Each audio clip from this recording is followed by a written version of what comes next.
Hola, buenos días. Bienvenidos. Veo que me han dicho que hay muchísimo interés hoy aquí. Agradeceros a todos la presencia. Me gustaría daros la bienvenida al seminario que hemos organizado a ESEMI con Zabala Innovation, titulado Las claves del PERTE Chip y las convocatorias de emisiones y transmisiones para impulsar la industria de los semiconductores. Lo primero, me he olvidado presentarme. Soy Álvaro Pineda, presidente de ESEMI.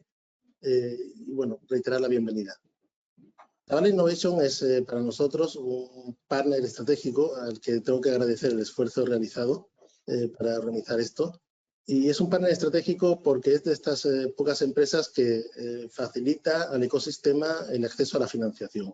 Cuando hablamos del ecosistema de los semiconductores, siempre pensamos en las empresas tecnológicas, en los centros de investigación, podemos pensar en los suministradores e incluso en los consumidores finales, en los clientes, pero rara vez pensamos en los fondos de inversión, en aquellas consultoras que nos ayudan en nuestro día a día a tratar con la administración para los fondos o para conseguir fondos para financiarnos. Y la tipología de nuestra actividad requiere un tipo de fondo muy especializado y un tipo de consultoría.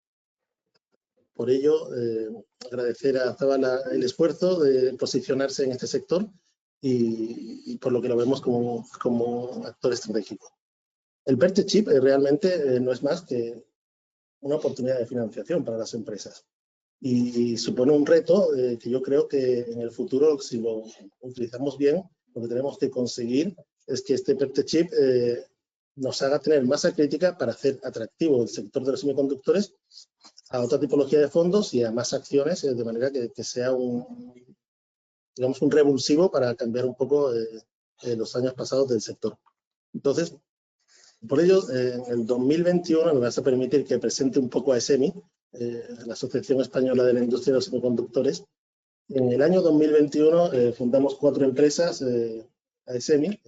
Éramos 4 literal, no gatos, pero 4 empresas. Y tengo que decir que a día de hoy, 2 años más tarde, ya no diría orgullo, con mucha ilusión puedo decir que hoy por hoy, somos más de 70 empresas y seguimos creciendo. Creo que hablé ayer con Alfonso, el gerente de la asociación, y tenemos más de 20 empresas interesadas y espero que pronto estemos casi a los 80 o 90 socios. Tenemos un reto que es dar servicio al ecosistema de los semiconductores. Y dado la premura del PERTE Chip y las acciones que ha hecho el gobierno, prácticamente actualmente nuestro día a día está ocupado en dar asesoramiento al gobierno para trasladar las necesidades del sector y trasladar al sector todas estas iniciativas que el gobierno está haciendo. Estamos convencidos que mientras más seamos, más exactos seremos en darle un roadmap o un asesoramiento a la administración, que es en definitiva quien nos tiene que apoyar en estas primeras o en estas etapas crecientes de ESEMI. Entonces, no quiero alargarme mucho más porque sé que hoy va a ser un día muy denso. Solo quiero decir que me han dicho que diga que los micrófonos están cerrados, que por favor dejéis las preguntas en el chat y que al final habrá un turno de preguntas y se irán respondiendo. Muchas gracias. Muchísimas gracias, Álvaro. La verdad es que también es un placer para nosotros abrir esta sesión con ESEMI. También, bueno, aprovechar, dar la enhorabuena, ¿no?, por ese recorrido que lleváis empujando, sobre todo por ese impulso, ¿no?, a crear una conciencia de poder crear un alto comisionado para este tipo de tecnologías que pueda generar, ¿no?, esa soberanía tecnológica para la industria y que, por supuesto, pues que podéis contar con nuestro apoyo en todo lo que consideréis en ese aspecto, ¿no?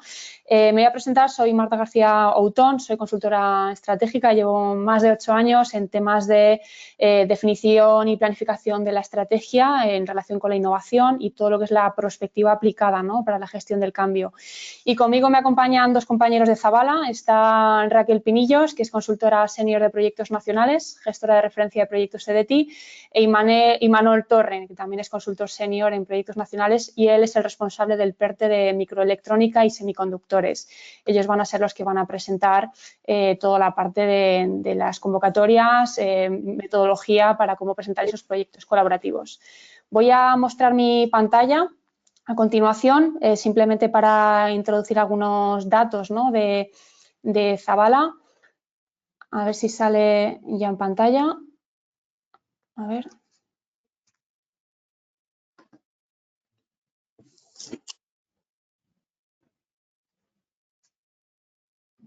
Vale. Pues no sé si se ve perfectamente la pantalla, ¿correcto?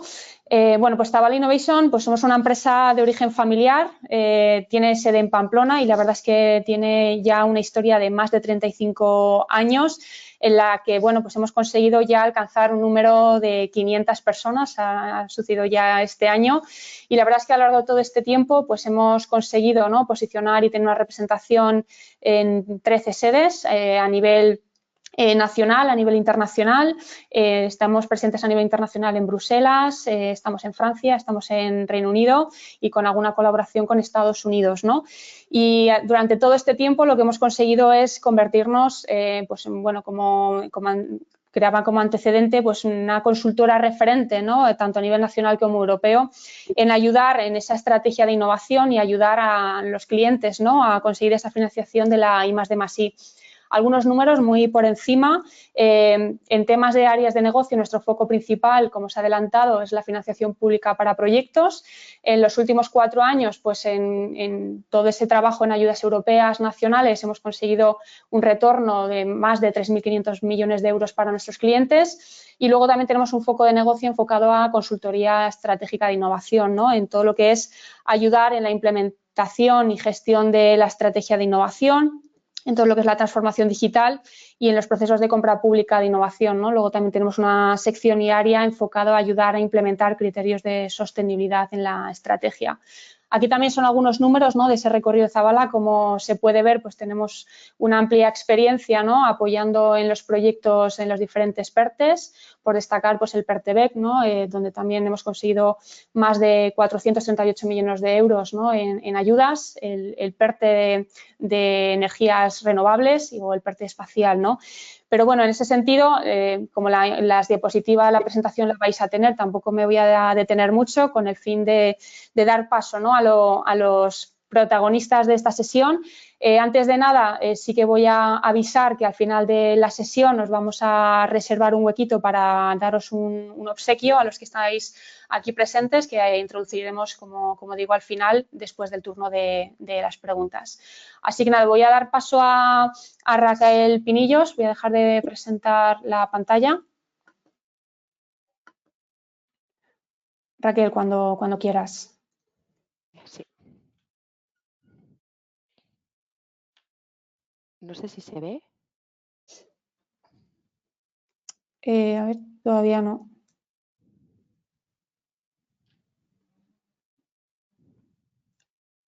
Sí, ahora. Está, ¿verdad?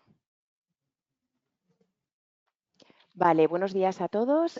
Muchas gracias, Álvaro y Marta, por la introducción. Enhorabuena, Esemi, por la trayectoria y a todos los que estáis conectados hoy para este webinar. La idea es que podamos hacer esto de una forma ágil y sencilla y luego, por supuesto, cualquier duda que podáis exponerla, ¿vale? Venga, por mi parte, quería exponeros 3 temas principales. Por un lado, la convocatoria Transmisiones 2024, que está ya publicada y se pueden presentar propuestas desde el 23 de mayo. Misiones temáticas, que está pendiente de publicar, pero se espera su publicación en breve. Y luego un análisis de ventajas de proyectos cooperativos y algunas recomendaciones. En cuanto a la convocatoria Transmisiones 2024, como principales datos, el presupuesto total son 110 millones de euros y están divididos entre 2 organismos, ya que la financiación es descentralizada. 70 millones de euros los tiene CEDETI y la AEI 40 millones de euros. Los beneficiarios son 2 agrupaciones formadas por empresas por parte de CEDETI y por organismos de investigación por parte de la AEI. Por parte de CEDETI son consorcios entre 3 y 8 empresas, de los cuales al menos una pyme, al menos 2 autónomas, y líder tiene que liderar una gran empresa o una mediana empresa, y de la mínimo 2 organismos de investigación. Son proyectos de ejecución larga, entre comillas. La fecha de inicio será el 1 de enero de 2025 y durarán 3-4 años. Y la fecha de cierre de la convocatoria, se pueden presentar propuestas hasta el 21 de junio a las 2. Dentro de la convocatoria se han publicado 8 retos principales. Estarían el reto de fusión, combustibles avanzados, temas energéticos en cuanto a energías renovables y almacenamiento energético, impulso de Internet de las cosas, edge computing seguros, preservación y usos sostenibles de costas y océanos, mejora genética en temas tanto vegetales como animales y acuícolas, herramientas inmunológicas, temas de vacunas, tratamientos farmacológicos y investigación en enfermedades infecciosas y en la resistencia antimicrobiana. Estos 8 retos son líneas principales, ninguno de ellos tiene prioridad frente al resto. Se puede haber que dentro de la convocatoria haya propuestas en todos los retos o alguno que no tenga retos y la competencia va a ser igual entre todos. Ninguno tiene presupuesto asociado diferente del resto ni tiene prioridad, ¿vale? Eso, como os comentaba, la financiación es descentralizada. La AI financia las agrupaciones, organismos de investigación y CDT a las agrupaciones empresas, pero la memoria de actuación es coordinada. Solo que hay que hacer una doble solicitud. Los organismos presentarán ahí esa memoria conjunta y las empresas a CDT. Aquí es importante que tengáis en cuenta que para que el proyecto sea financiable tiene que estar aprobado tanto en la AI como en CDT. Bien, os pongo un poco las características de cada agrupación. El presupuesto elegible para la agrupación CDT es entre 3 y 10 millones de euros por agrupación. Aquí sí que es importante tener en cuenta a la hora de definir estos proyectos que el mínimo son 3 millones de euros, pero por experiencia en la convocatoria del año pasado es importante no ir a ese límite de los 3 millones, sino algo superior, porque si recortan por cualquier motivo, ese proyecto deja de ser elegible. El presupuesto mínimo por empresa será de 175.000 euros y un 5% mínimo tiene que estar dedicado a actividades de investigación industrial. Y aquí os dejo las intensidades de ayuda en función del tipo de proyecto y el tamaño de empresa. Pues eso, investigación industrial tiene una intensidad de ayuda superior y desarrollo más bajo, y las pequeñas empresas tienen una intensidad más alta que las grandes. Los conceptos subvencionables para la agrupación CDT son los habituales para los proyectos de I+D, pues persona investigadora, amortización, materiales, investigación contractual, auditoría ROAC, pues 1.500 por beneficiario anualidad. Y sí que acogen consultoría, labores de coordinación, pero únicamente para el representante de la agrupación y serán 15.000 euros máximo por anualidad. En cuanto a la agrupación AI, el presupuesto mínimo por la agrupación son 600.000 euros. Un 10% del presupuesto total es el mínimo que debe cumplir cada entidad y la intensidad de la ayuda, pues los organismos públicos hasta el 100% de costes marginales y los privados hasta el 100% de costes totales. Como conceptos subvencionables, pues el personal investigador, los organismos públicos, serán solamente los marginales. Esto significa que los organismos públicos no pueden financiar las personas que tienen contratadas, sino que entrarían las nuevas contrataciones y para los privados entraría el coste total. Bueno, luego os pasemos esta presentación, os leo un poco por encima, ¿vale? Costes de movilidad, adquisición, alquiler, arrendamiento financiero, material fungible, activos inmateriales, solicitud de derechos de propiedad industrial e intelectual, costes de bancos, computación, temas de asesoramiento y relación de estudios en temas de I+D, publicación y difusión de resultados, costes de derivados de formación, alquiler de salas, inscripción en seminarios, utilización de servicios centros del organismo, de infraestructuras científicas y técnicas singulares. Aquí, como importante, el límite será un 50% del presupuesto en cuanto a subcontratación. No podéis pasar de ese porcentaje los centros. También, como la auditoría es obligatoria, os acogerían 2.500 euros por beneficiario máximo. Y se acogen costes indirectos, que es el 25% de los gastos directos del proyecto. Bien. Por otro lado, misiones temáticas. Esta es una convocatoria que es un poco homóloga a la agrupación CDT de transmisiones, está pendiente de publicación. Se espera que su apertura la primera semana de junio y cierre la cuarta semana de junio. O sea, en principio, la semana que viene deberíamos tener noticias. Aquí el consorcio es de 2 a 6 empresas, tiene que estar liderado por PYME o gran empresa, no puede ser micropyme. El presupuesto de la convocatoria son 84 millones y el presupuesto por proyecto entre 1,5 y 6 millones de euros. Aquí serían 175.000 por empresa y un 5% mínimo de subcontratación a organismos de investigación. El periodo de ejecución es más corto que en el caso de transmisiones, sí que inicia en 2024, pero tiene que acabar el 31 de diciembre de 2025. Igual que en transmisiones hay 8 retos. sería el tema de sostenibilidad y eficiencia del transporte aéreo, que ahora cuando os comente el resto de retos volveré sobre él. Descontaminación de ecosistemas, construcciones, procesado y envasado de industria alimentaria, nuevos modelos de electromovilidad para conducción segura. Aquí el desarrollo y fortalecimiento del ecosistema español de fotónica integrada, que era uno de los pilares que acogía el año pasado la convocatoria Misiones PERTE-CHIP, que incluía esto de fotónica y temas de semiconductores, que este año no se ha publicado PERTE-CHIP, no está previsto. Entonces, el tema de semiconductores sería una buena oportunidad de incluirlo como un proyecto dentro de una cadena de valor del desarrollo final, ¿vale? Pero una línea como tal de semiconductores no hay, pero podría estar en una de estas principales. Temas de salud digital y tecnologías habilitadoras para el entorno logístico. Aquí, a diferencia de transmisiones, el primer reto, el de transporte aéreo, tiene una partida presupuestaria destinada únicamente para él, que son 30 millones de euros. Y su presupuesto mínimo por entidad, a diferencia de los 175.000 euros, por entidad son 200.000. Esta misión no compite con el resto de retos, ¿vale? Los otros 7 retos competirán entre ellos en igualdad de condiciones, pero el tema de sostenibilidad y eficiencia del transporte aéreo es como si fuera una línea aparte.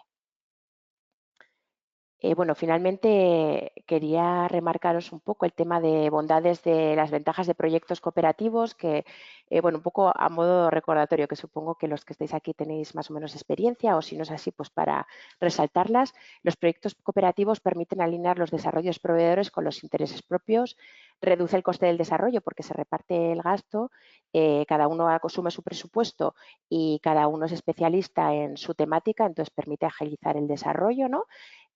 Permite crear nuevas alianzas, reduce el tiempo de desarrollo, como os comentaba, genera un mayor conocimiento y aumenta la intensidad de ayuda, ¿no? Aspectos a tener en cuenta. Aquí un poco las recomendaciones. En el momento que se va a trabajar en un proyecto cooperativo, lo más crítico y por lo que vemos que algunos proyectos se caen es porque hay incumplimientos por parte de las entidades participantes en cuanto a la ley de morosidad o empresas que están en crisis. Entonces es muy importante en el momento que participéis en un proyecto cooperativo que se verifiquen estos puntos porque se tienen que cumplir en el momento de solicitud y al finalizar el proyecto durante toda la vida, ¿vale? Por otro lado, las capacidades técnicas de las entidades, pues en qué tecnologías van a participar, qué aportaciones van a dar al proyecto, si estáis coordinados. O sea, vosotros al final participáis en un proyecto no por la ayuda, sino porque esa ayuda os acompaña a desarrollar ese proyecto, ¿vale? La finalidad no es esa ayuda, porque si el proyecto no lo queréis desarrollar, esa ayuda no se está ayudando, ¿vale? O sea, no es un incentivo. Aquí también os recomendamos, recomendable trabajar con entidades con experiencia previa en temas de gestión de proyectos en organismos, ¿no? Porque hay muchos trámites, muchos temas administrativos y si son empresas que igual no tienen experiencia, pues contar con una consultora que pueda orientar, ¿vale? Eso, importante tener objetivos e intereses comunes, como os comentaba. Y luego, muy importante, el tema del conocimiento, ¿no? No es lo mismo trabajar en cooperación que en subcontratación. Cuando tú subcontratas estás pagando una entidad para que te haga un desarrollo para ti ad hoc, ¿no? Y en una cooperación, cada entidad está desarrollando su propia línea, ¿no? Aunque luego confluya en un objetivo conjunto. Entonces, en estos casos es muy importante, que por eso se presenta un acuerdo de consorcio, determinar el acceso al conocimiento previo de cada entidad, la protección de la propiedad intelectual, cómo se va a explotar esos resultados que se derivan del proyecto, cómo se va a gestionar este conocimiento y eso, establecer sistemas y métodos para compartir y utilizar el conocimiento. Y finalmente, como sabéis, estos proyectos cooperativos van todos a través de una aplicación, ¿no?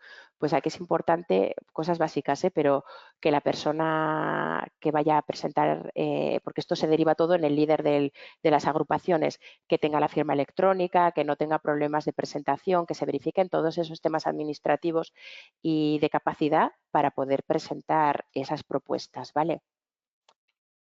Y bueno, esta sería mi parte hasta aquí. Os dejo ahora con Imanol y luego abrimos tanda de preguntas. Muchísimas gracias, Raquel. Pues nada, Imanol, si quieres empezar un poquito a comentarnos lo del PERTE-CHIP, ¿no? Y ese caso de éxito que también hemos reservado para compartir con ustedes. Gracias. Perfecto, yo creo que ya podéis ver bien mi pantalla. Nada, lo primero de todo agradecerte Marta y también a Álvaro la breve introducción que nos habéis dado. Y por otro lado, felicitar también a Esemi, como ha hecho Raquel, ¿no? Por estos 2 últimos años de su vida imparable desde que se fundó la asociación. Como bien ha dicho Marta, mi nombre es Imanol y la idea de esta presentación es comentaros un poco brevemente las diferentes líneas clave del PERTE-CHIP. Como podréis imaginar, nos podríamos estar hablando largo y tendido sobre este PERTE o bueno, cualquier otro, pero bueno, no específico sobre este PERTE, pero bueno, por desgracia el tiempo que tenemos es limitado, entonces voy a intentar un poco resumir y que os quedéis con las ideas clave del PERTE. Entonces, lo principal que me gustaría trasladaros en esta presentación son, yo creo que 2 ideas principales. Por un lado, ¿en qué consiste el PERTE-CHIP? Consideramos que es importante entender el instrumento en sí, es decir, de dónde provienen los fondos, por qué es estructurado así, para poder entender a dónde van dirigidas las ayudas y qué tipo de convocatorias se podrían crear en el marco de este PERTE. Y por otro lado, mencionar un poco las convocatorias que han existido en el marco del PERTE, financiadas por él, y por otro lado, las próximas oportunidades que existen actualmente y las que se esperan. Vale. Así a un modo de hacer un marco un poco genérico, todo esto básicamente proviene del programa Next Generation de Europa, ¿no? El cual surge de la crisis creada por la pandemia del COVID. Esa crisis que ya parece que ha quedado atrás hace muchísimos años, pero bueno, realmente es ciertamente reciente y todavía siguen en marcha los planes que se activaron para combatir un poco la crisis que provino de esta pandemia. A nivel europeo se creó el programa Next Generation Europe para fomentar y activar la economía a nivel europeo. Y dentro de este programa se crearon, cada Estado miembro creó su propio plan. En el caso de España tenemos el Plan de Recuperación, Transformación y Resiliencia, el cual lo que trataba era de activar los diferentes sectores económicos a nivel nacional que el Gobierno considerara interesantes para su economía. En el marco de este plan se creó el PERTE-CHIP, como bien sabéis, ¿no? El PERTE, ¿qué es un PERTE? Pues proyectos estratégicos para la recuperación y transformación económica, como acabo de comentar. La idea del PERTE-CHIP es precisamente impulsar el sector de la microelectrónica y de los semiconductores a nivel nacional, porque se consideraba que debido a la crisis del COVID se quedaron un poco relegados, un poco atrás. Entonces, básicamente lo que se identificó fue un sector, en este caso el de la microelectrónica y semiconductores, como área clave para el futuro de la economía española. Además, cabe destacar que, como sabréis, recientemente a nivel europeo se aprobó la Ley Europea de Chips, básicamente con un objetivo bien claro, que es tratar de depender menos de países externos a la Unión Europea en cuanto a la producción y a la creación de chips y semiconductores nuevos. Como objetivo, esta ley se plantea para 2030 conseguir producir el 20% de los chips que se fabrican a nivel mundial. Entonces, en el marco de estas 2 actuaciones, tanto del Plan de Recuperación y Transformación y Resiliencia a nivel estatal, como en el marco de la Ley Europea de Chips a nivel europeo, se creó el PERTE-CHIP. El objetivo principal que perseguía este PERTE es desarrollar las capacidades de diseño y producción de la industria microelectrónica y semiconductores en España. Un poco más, volver a repetir lo que ya he comentado anteriormente, ¿no? La idea detrás del PERTE no es solo potencial, y eso es algo que yo creo que ya todos tenéis claro, no es solo potenciar las entidades que se dedican exclusivamente a la microelectrónica y los semiconductores, sino que a través de esa potenciación de esas entidades se busca un efecto multiplicador en conjunto de la industria española. Es decir, que esa potenciación que se realiza en estas entidades luego repercuta en los diferentes sectores que hagan uso de los chips y de los semiconductores. Perdón. Vale, de cara a definir un poco el PERTE-CHIP se identificaron 5 activos estratégicos que se consideran, estratégicos a nivel nacional. Es decir, tecnologías en las cuales las entidades españolas destacan frente a la competencia internacional, como pueden ser RISC-V, fotónica integrada, computación cuántica y micro y nanofax. La última, la de sector extractores, se identificó, como he comentado hace un momentillo, como no es tanto una tecnología, evidentemente, sino lo que buscaban era, con esta identificación, buscar que las otras 4 tecnologías impulsaran esos sectores tractores, ¿no? Otros sectores como pueden ser empresas TIC o similares que fueran a hacer uso de los desarrollos que se hagan en los otros activos estratégicos. Adicionalmente a los diferentes activos estratégicos que tiene el ecosistema de microelectrónica y semiconductores españoles, se definieron también qué tipo de entidades forman este ecosistema. La imagen que veis ahora mismo en pantalla está extraída de un informe preparado por ICEX y AMETIC de reciente publicación, se publicó en octubre de 2023, y se ve claramente que dentro del ecosistema español lo que más abundan son las fables, es decir, entidades que se dedican principalmente al diseño, en los cuales venden a posibles clientes o a posibles productores de chips. Y luego, más o menos por partes iguales, tenemos tres tipos de entidades diferentes. Con un 14, 12 y 12 tendríamos ya sean foundries o IDMs de fotónica integrada, vendedores de IP o simplemente IDMs de semiconductores o de microelectrónica. Y bueno, luego digamos que tendríamos otros tres sectores, pero con menor representación dentro del ecosistema español. Teniendo todo esto en cuenta, ya sean los tipos de entidades que conforman el ecosistema español de microelectrónica y semiconductores, como los diferentes activos estratégicos que componen ese ecosistema, se definieron 5 ejes dentro del PERTE Chip. Por un lado, tendríamos el eje de la capacidad científica, es decir, acciones, actuaciones y programas que vayan a fomentar esa capacidad científica dentro del ecosistema, ya sea en entidades públicas, como pueden ser universidades, centros de investigación similares, o entidades privadas, como pueden ser empresas. Con esa capacidad científica, lo que se busca es fomentar un aumento tecnológico dentro de la microelectrónica y los semiconductores. ¿Para qué? Bueno, aquí tendríamos el eje 2 y el eje 3 que van un poquito de la mano.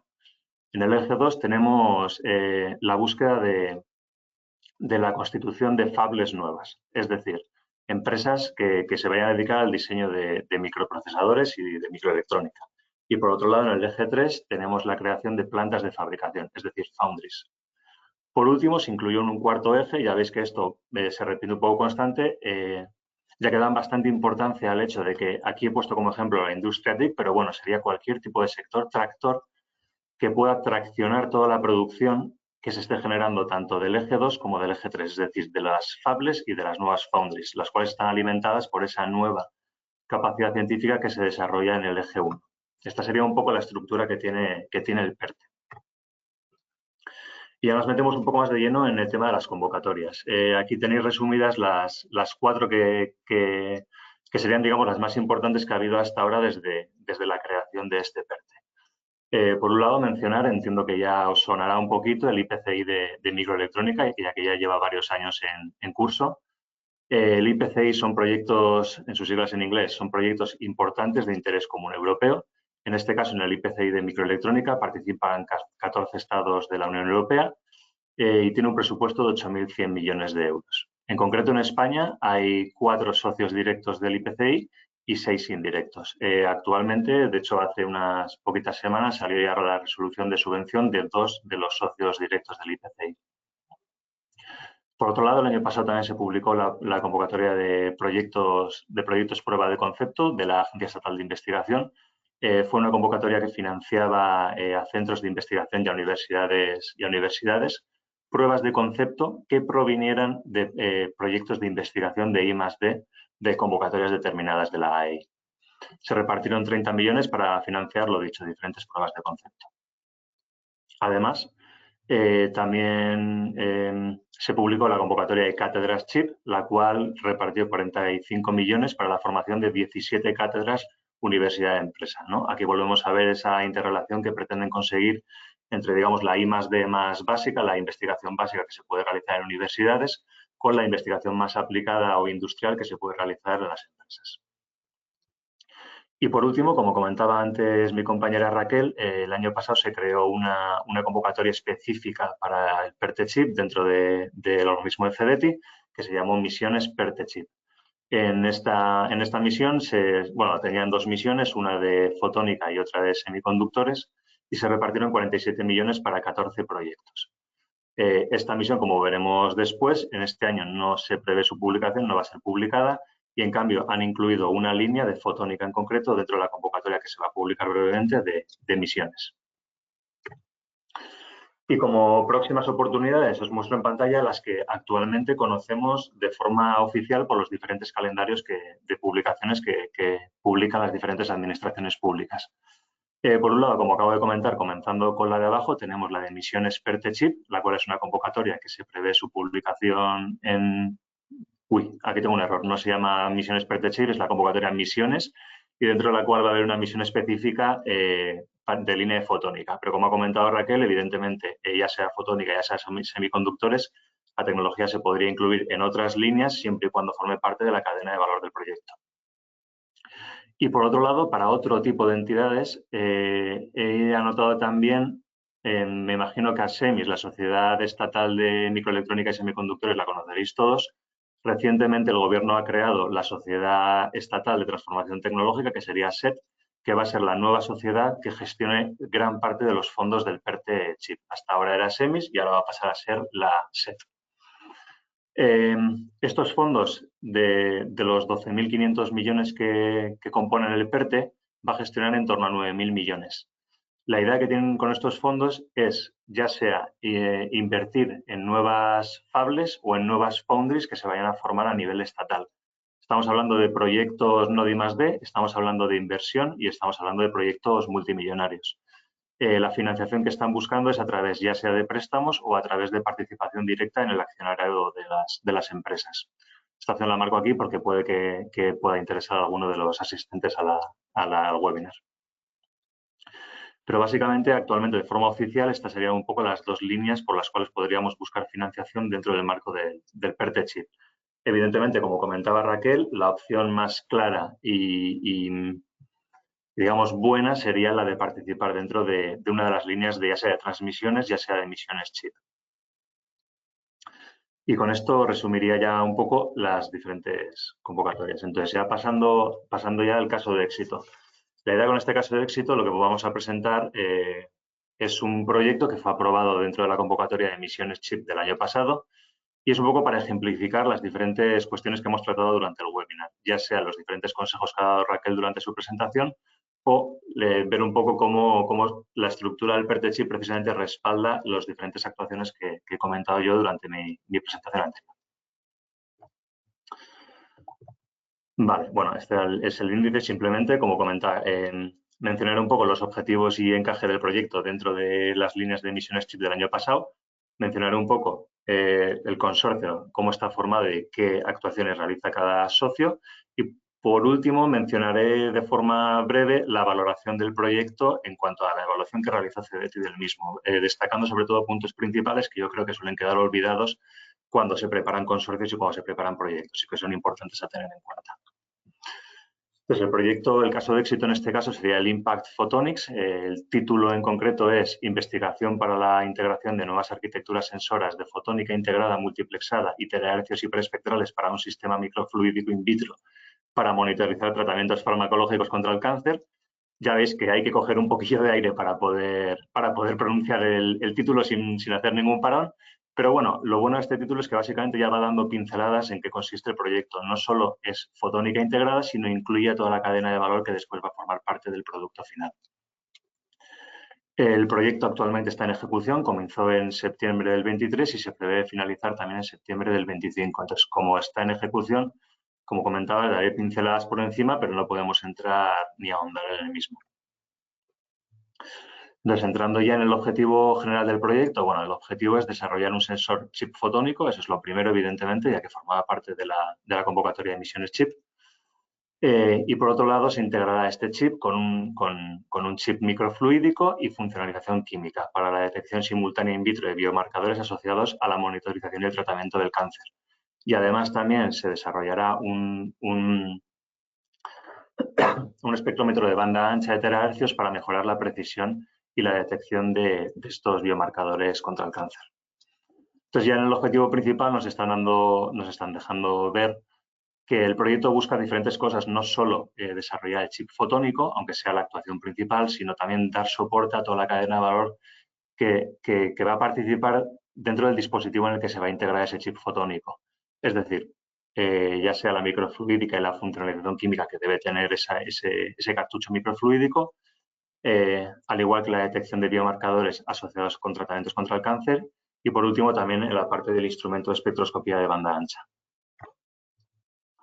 Ahora mismo en pantalla tenéis a los socios, entonces empezando por arriba a la izquierda, tenemos a BioHearing, que es una empresa malagueña, cuya función dentro del proyecto es la parte de diseñar, desarrollar e integrar todo el dispositivo de diagnóstico. Es decir, son un poco la pieza central en cuanto a que participan totalmente las diferentes fases del proyecto, desde su diseño hasta la integración y validación final. Dentro de este dispositivo, evidentemente, partiendo de la base, tendríamos después a Microliquid, que pertenecen al grupo de TI Connectivity. Ellos son los encargados de desarrollar el chip microfluídico que va a dar soporte y en el que se van a integrar las diferentes partes del proyecto. Por otro lado, tenemos a AG Photonics, que son una empresa también malagueña, al igual que BioHearing, y se dedican al desarrollo del dispositivo fotónico y a desarrollar las estrategias alternativas para el acoplo y extracción de la luz del chip. Para poder integrar, la integración de este chip microfluídico, de ese chip fotónico, el chip fotónico pretende medir diferentes parámetros que permitan cuantificar el tratamiento contra el cáncer, ¿no? Entonces, para poder cuantificar ese tratamiento contra el cáncer, tenemos a Mequins, que es una empresa madrileña, la cual va a funcionalizar la superficie del chip para que a ella se puedan adherir las diferentes targets, las diferentes biomoléculas que permitan cuantificar el éxito o no éxito de ese tratamiento. El éxito o no éxito de ese tratamiento, primero hay que verlo con otro tipo de cara a la validación en definitiva del dispositivo. Tendríamos a ATG Therapeutics, que es una empresa catalana, la cual va a determinar y predecir la respuesta de los pacientes al tratamiento contra el cáncer para poder determinar el éxito o el grado de éxito del dispositivo desarrollado. Y por último, Leapwave, que provienen de Madrid, se van a encargar de desarrollar el transceptor y configurado a modo de reflectómetro de terahercios, ¿no? Lo que comentábamos, que va a ser un dispositivo que permita aumentar el límite de detección y la precisión del dispositivo. Evidentemente, os he dado las líneas más genéricas de lo que va a realizar cada socio. No hemos entrado en detalle en las diferentes actividades que van a realizar y cómo están interrelacionadas entre ellas. Pero bueno, además de los socios, aquí no me quiero detener demasiado, pero cuentan con un amplio abanico de centros de investigación y de universidades que van a realizar la investigación más básica del proyecto. Y entrando un poco en la valoración, ¿no? Los puntos que quería destacar, que comentaba al principio, que muchas veces se olvidan. Aquí no quería entrar tanto en la parte, digamos, más técnica, la evaluación técnica del proyecto, porque eso yo creo que todos estamos acostumbrados, ¿no?, a definir un proyecto desde un punto de vista técnico, las actividades, el cronograma, etcétera. Pero hay aspectos que se suelen olvidar.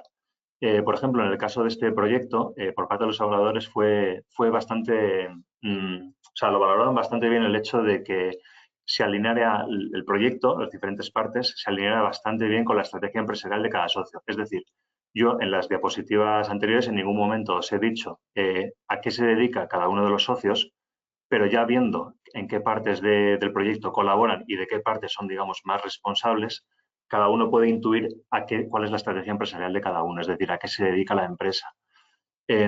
Como yo suelo decir, los proyectos Frankenstein, en donde cada socio hace cosas diferentes, no están interrelacionadas entre ellas, suelen ser poco valorados. Entonces, a la hora de montar proyectos, intentar siempre que exista esa interrelación, es decir, que los socios colaboren entre ellos y que cada uno tenga bien definido qué pretende conseguir del proyecto.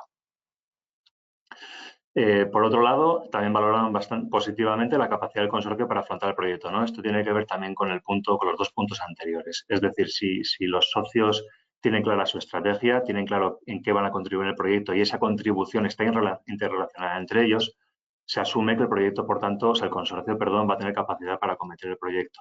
Y por último lado, también fue valorado el hecho de que los centros de investigación complementan adecuadamente las tareas de los socios. Es decir, no se trata de que toda tu actividad sea subcontratada a un centro de investigación, a una universidad, eso no tendría ningún sentido, ni tampoco que se les contrate solo de soslayo, ¿no? Porque la convocatoria, creo que comentaba antes Raquel, exige un mínimo de contratación a centros y universidades. Entonces, estos centros tienen que aportar, sobre todo en la parte de investigación más básica del proyecto. Y ya a modo de conclusiones del webinar, porque ya por lo que veo en la hora queda poquito tiempo y queremos dejar margen para preguntas, un poquito comentar lo que ya veníamos viendo desde las presentaciones de Raquel. Por un lado, el PERTE Chip, como comentaba al principio, se creó para poder fortalecer el ecosistema de microelectrónica y semiconductores, junto con los sectores tractores. Esto, en el caso de éxito que acabamos de ver, se ve claramente porque, por un lado, están impulsando la creación y el desarrollo de nuevos chips fotónicos, pero también en el hecho de que esos chips tengan una aplicación, no sea solo crearlos por crear, tengan una aplicación, en este caso, para un dispositivo de tratamiento contra el cáncer. Por otro lado, como comentaba Raquel, los proyectos consorciados fomentan la creación de alianzas, es decir, empresas que aparentemente solo en base a su actividad empresarial no tienen relación alguna, sí que pueden encontrar puntos de interés común, como puede ser, por ejemplo, la creación de este dispositivo que comentábamos. Por otro lado, tendríamos el alineamiento de los desarrollos de los proveedores. En este caso, los proveedores podrían considerarse las universidades y los centros que subcontratan los socios del proyecto. Y por último, la cadena de valor, ¿no? Una cosa que llevamos repitiendo ya bastantes veces durante el webinar, que es el hecho de que, por ejemplo, en este caso comentaba mi compañera Raquel, aunque este año no vaya a salir una convocatoria de misiones chips, sí que han salido tanto en transmisiones como en misiones diferentes líneas estratégicas en las cuales un chip fotónico puede tener sentido, un semiconductor puede tener mucho sentido dentro de la cadena de valor del proyecto. Es decir, buscar esas oportunidades y perseguirlas. Y con esto ya habría terminado mi parte y yo creo que ya, Marta, si no me equivoco, tocaría el turno de preguntas. Bueno, muchísimas gracias, Imanol, Raquel. La verdad es que en muy poco tiempo, ¿no?, habéis resumido los puntos más importantes, sobre todo conociendo la experiencia, ¿no?, siendo las dos personas referentes en Zabala en llevar este tipo de programas y convocatorias. Me quedo con unas cuestiones, ¿no?, que habéis dicho, sobre todo con ese enorme reto que estamos viendo desde Zabala, ¿no?, de que se consiga trabajar con una visión realmente estratégica y alineada. Al final, las asociaciones, clústeres, recogen ese testigo, ¿no?, de acompañar a identificar ese ecosistema, ¿no?, conocer realmente qué es lo que se está haciendo, qué potencialidad hay, conocer también no solo lo que se está haciendo a nivel regional y nacional, sino también, sobre todo, a nivel internacional, ¿no?, para aportar y definir ese aporte de valor diferencial y que al final es una carrera a futuro, ¿no? O sea, hay que, más que acogerse rápidamente a crear proyectos, como has definido Imanol, Frankenstein, ¿no?, rápidamente conseguir esa financiación, es tener desde un principio esa coherencia, ¿no?, de trabajo empresarial y con el resto de organismos públicos y privados.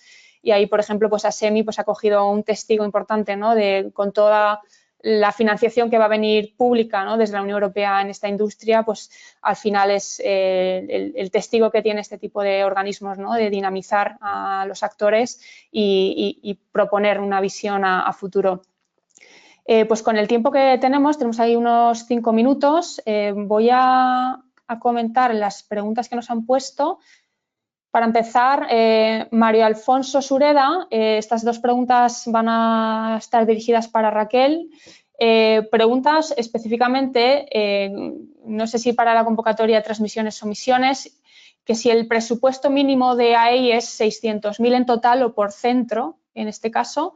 Y una segunda pregunta, si respecto a las empresas autónomas, ¿qué significa eso de empresas autónomas? Si también van aparte a lo que se refiere como una pyme. ¿A qué se refiere esto concretamente, Raquel? Gracias. Sí, buenas. Gracias, Alfonso, por la pregunta. En cuanto al presupuesto, en transmisiones, la agrupación AEI, los 600.000 euros sería por agrupación AEI. O sea, todos los organismos de investigación tienen que llegar a 600.000 euros mínimo, con la recomendación de un poquito por encima por si recortan. Y cada entidad de la AEI, de la agrupación AEI, tiene que tener un mínimo de un 10% de ese presupuesto total. ¿Vale? Y luego, perdona, la segunda pregunta. Sí, preguntaba sobre qué eran eso de las empresas autónomas, ¿no? ¿A qué se refiere? Sí. Pues en cuanto a empresas autónomas, lo que están buscando es que sea un proyecto cooperativo o cooperación efectiva, que el consorcio no sea del mismo grupo empresarial.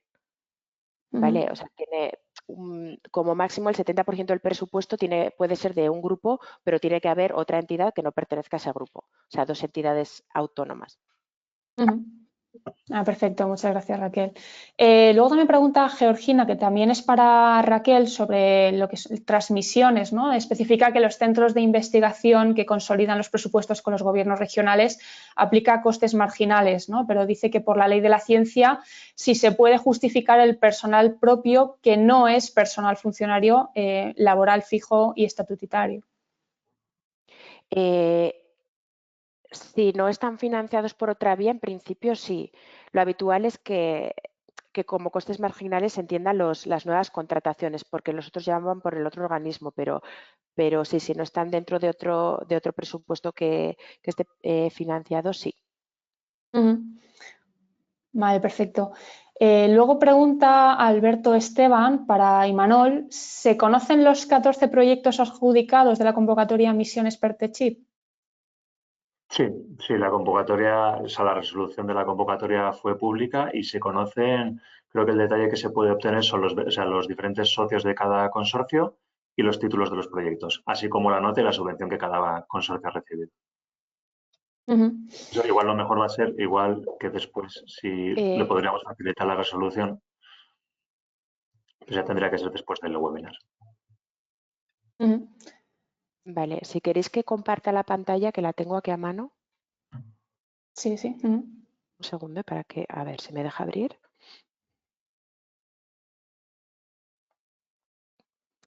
Creo que estáis viendo, ¿verdad? Sí. Esta es la resolución definitiva del año pasado. Bueno, el texto inicial y lo que viene, lo que está agrupado aquí. Uy, va. Perdón. Las solicitudes estimadas viene el número de expediente, el título del proyecto, quiénes son los solicitantes, especificando quién es el representante, los socios, los NIF de cada uno, la nota que ha cogido dentro de la convocatoria y luego viene el presupuesto aprobado por anualidades y la subvención por anualidades. Eso para cada uno de ellos. Estos serían los estimados. Y aquí estarían después las solicitudes desestimadas, también con el mismo criterio que las estimadas y el motivo de la desestimación. No tienen nota porque son desestimadas porque no han cumplido algún requisito mínimo, ¿vale? Vale, muchas gracias, Raquel. A ver, otra. Vale, María Cuenca pregunta, dice que comentáis que los centros tecnológicos es ideal que tengan participación que no sea de soslayo, ¿no? El mínimo en emisiones es del 5%, pero ¿cuál recomendáis que sea el porcentaje ideal? Que sea una participación coherente. Yo creo que es la recomendación principal, es decir, que al final CEDET y la AI, quien le toque evaluar, va a evaluar que sea una participación coherente, que no se esté inflando la participación de los centros ni se esté quedando corta. Bueno, hay un mínimo ya establecido del 5%, pero bueno, yo creo que lo crítico es que tengan actividades, por un lado, diferenciadas de las empresas, porque suele penalizar el hecho de que no se diferencie entre lo que va a realizar el centro y lo que va a realizar la empresa, y por otro lado, coherentes con el proyecto. Vale, muchas gracias, Imanol. Con respecto al tema del PERTE-CHIP, ¿no? Pregunta Roberto Hernández que si podrán entonces presentar propuestas de desarrollo chips o semiconductores en la línea de emisiones de temática fotónica. Sí, es decir, en esa línea en principio entraría cualquier tipo de desarrollo que tenga que ver con chips fotónicos. No sé si va por ahí la pregunta. Vale. Luego, bueno, el gran debate, ¿no?, que se genera, que si el cambio a SET como órgano de gestión de fondos PERTE-CHIP puede implicar cambios importantes, ¿no?, a tener en cuenta. Pregunta Íñigo. A ver, hasta ahora la clara diferencia es que hasta ahora SEMIS gestionaba los fondos solo del PERTE-CHIP, entonces fue una entidad, una sociedad que se creó para la gestión de los fondos del PERTE-CHIP, y SET, en cambio, gestiona otros fondos. De todas formas, cada fondo está diferenciado, es decir, la gestión que realice SET de los fondos del PERTE-CHIP va a estar dirigida únicamente para actuaciones dentro del marco del PERTE-CHIP, o sea, eso evidentemente tiene que estar claro. Por otro lado, en cuanto al uso que van a hacer de los fondos, lo que se prevé es que sea similar al que hacía ya SEMIS, la búsqueda de financiación de proyectos, ya sea a través de préstamo, ya sea a través de participación del accionariado, de proyectos grandes, ya sea para la constitución de fabless o para la fabricación, o para la construcción de nuevas fábricas de foundries. Y nada, vamos a poner una última pregunta. De todas maneras, vamos a recoger todas las preguntas que nos pongáis a través de esta plataforma y responderemos enviando un documento a todas ellas, ¿vale? A los que estáis presentes. La última pregunta es de María Cuenca. Dice que por vuestra experiencia en otras convocatorias, misiones temáticas y dado que todas compiten entre ellas, que si veis repartido normalmente el presupuesto entre las diferentes misiones y si puede haber alguna que no tenga financiación para ningún proyecto. Bueno, es la primera vez que se publica unas misiones temáticas con 8 retos, porque las misiones que se publicaron anteriormente no estaban clasificadas en líneas temáticas. Pero en principio, o sea, no hay experiencia anterior. Sí que tenemos experiencia en transmisiones, que el año pasado fue la primera, y no vemos que haya habido diferencia en que una temática u otra haya sido... había prevalecido sobre otra. Al final lo importante es que a la hora de presentar una propuesta, que esté muy alineada la propuesta con el objetivo, con el reto temático que se seleccione y que se defienda y que se presente en la forma en la que establece la convocatoria y el organismo. Vale, muchísimas gracias, Raquel. Lo dicho, ¿no? Vamos a recoger las preguntas con el fin de que no quede nadie sin resolver esas dudas. Quería dejar un poquito para el final ese pequeño obsequio, ¿no? Regalo que queremos aportar a los que habéis asistido. Voy a compartir un momento mi pantalla. A ver. Vale. Bueno, pues anunciar, no sé si a lo mejor algunos de los asistentes lo conocéis, pues Kaila es una plataforma que generó, ¿no? Desarrolló Zabala, una plataforma propia en el 2020 que fue financiada por la Unión Europea y la verdad es que es un software, ¿no? Bastante pionero donde, bueno, pues integra desde inteligencia artificial, herramientas de gestión del dato que posibilita, pues, sobre todo 3 tipos, ¿no? de oportunidades. Primero, el poder buscar por topics, ¿no? Por áreas, sectores, lo que nos da una visión del estado del arte a nivel de la Unión Europea, qué tipos de proyectos de la Unión Europea se están desarrollando, en qué punto están, ¿no? Qué tecnologías se están implementando. Por otro lado, también nos permite hacer un mapeo de las entidades ganadoras de esos proyectos, ¿no? Nos permite también filtrar por tipo de país y por tipo de entidad, ¿no? Si son centros tecnológicos, si son empresas grandes, pequeñas. Esto, pues evidentemente, pues al final nos va dando una línea, ¿no? Una identificación donde están o dónde pueden estar esos posibles socios, ¿no? De interés para las empresas. También ver adecuación de tecnologías, de capacidades para integrar en otro tipo de proyectos colaborativos. Y por último, también permite hacer como una pequeña prospección a futuro, ¿no? Por esos topics, hacia dónde van ciertas tendencias y eso, pues evidentemente a la hora de planificar, ¿no? Y estamos hablando de alinear estrategias, pues también nos ayuda, ¿no? A ordenar y establecer tanto acuerdos como definición de objetivos que siempre esté dentro de ese marco de la financiación europea y ese marco político, ¿no? Que se está estableciendo. En Zabala también, a partir de esta herramienta, que actualmente pues, cuenta con más de 3.000 suscriptores, recoge unas más de 60 bases de datos de búsqueda de información de la Unión Europea, pues solemos, ¿no? Hacer pequeños análisis según nos solicitan, integrando esa información y con ayuda un poquito esa previsión a futuro. En la presentación, que tampoco me voy a detener en los datos, hemos hecho una agrupación muy simple enfocada a la industria de semiconductores. A nivel de tendencias, como podemos ver, ¿no? De forma muy resumida, pues que este último año se ha disparado el presupuesto, o sea, hay una enorme apuesta a nivel europeo por empujar todo ese despliegue industrial. Se prevé con un total para el año de unos 1 billón de euros, donde los que están liderando, ¿no? En esos proyectos que están ya ganados, que se están ejecutando, principalmente son Alemania y Francia. Y aunque entre los 10 países, España, pues por lo menos está representado entre esos 10 más activos, está en el 6º puesto, o sea que también tenemos un ecosistema bastante fuerte y presente a nivel internacional. Aquí lo interesante, evidentemente, sería conocer, ¿no? Dónde están esos centros de competencia, dónde están esas entidades, dónde están esas capacidades para alinear y crear ese aporte de valor, ¿no? Y crear esas sinergias de aporte de valor desde asociaciones como puede ser ASMI. También tenéis presente en la presentación pues, dónde están esas principales fuentes de financiación, esos programas marco, con el protagonismo también del programa digital y cuáles son pues, los proyectos, ¿no? Donde se están enfocando los principales actores, ¿no? Que también tendréis los enlaces a cada uno de ellos para ver la descripción de cada uno de los mismos. Dentro del ecosistema nacional, aquí tenéis un pequeño mapa, ¿no? La herramienta nos permite visualizar de forma muy gráfica dónde está el protagonismo de esas entidades, de ese ecosistema. Ya vemos que de momento no tiene ese protagonismo en la zona norte de Europa, pero en España la verdad es que tampoco se quede corta, ¿no? Se queda principalmente protagonizado la zona del País Vasco, Cataluña y Madrid y también la zona de Valencia. Y aquí tenemos como los principales organismos, ¿no? Que están liderando estos proyectos. Y como decía, pues aquí tenéis algunos resúmenes, ¿no? de cuantificación de todos esos proyectos, quiénes están presentes en estos consorcios y qué topics están liderando.